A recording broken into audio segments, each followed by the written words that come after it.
begin your paint protection installation, you must properly clean and prepare the surface paint of the vehicle by following these steps.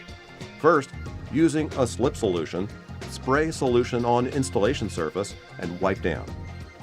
Second, using a clay bar, clean any uneven areas. Third, spray your tack solution on the installation area to rid the surface of unseen dirt and grime. Fourth, apply alcohol to a lint-free towel and wipe all of the edges to prepare for installation. Finally, spray your slip solution onto the installation surface and squeegee away any lint and microfibers left behind. When installing a kit, roll the film with the adhesive side facing in. Then, spray the hood with your slip solution. Next, roll your pattern onto the vehicle, spraying the exposed adhesive as you remove the liner, ensuring the pattern does not stick to itself. Next, spray slip solution beneath the film as you align it into the proper position. It is always a good idea to spray fingertips with your slip solution to avoid imprinting into the adhesive.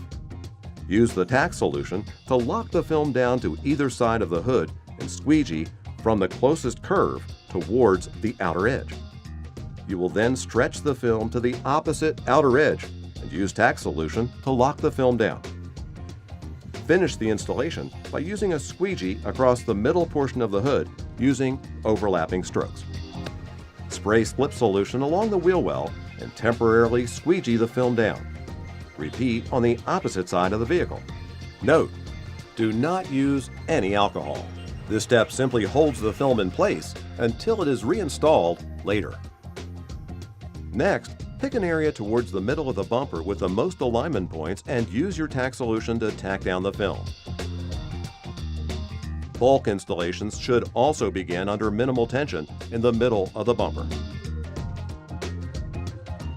Continue the installation by using a squeegee to tack the product to appropriate curves from the middle of the bumper into the alignment points and around the grille, sensors, or other landmarks. Next, lift the temporary tack point created at the wheel well and spray slip solution under the film between the tacked area and the edge of the bumper. Stretch the product from the tack section in the middle of the bumper out to the wheel well. Then, use the tack solution to lock down the area from the curve back towards the wheel well. Repeat on the opposite side. Remember to minimize tension around sensors, headlamp washers, and bumper edges, especially for bulk installations. Obvious signs that the film has been overstretched include small fingers, stretch marks, and adhesive curlback around cut points. Due to the elasticity of the urethane used in paint protection films, the product will eventually return to a more natural position on the mirror. Do not use more alcohol to get a more aggressive tack. Too much alcohol eventually destroys the adhesive. Signs of this include adhesive shifting or melting out from the edges of the film. Other signs that the film has been overstretched include small fingers, stretch marks, or adhesive curlback from cut points.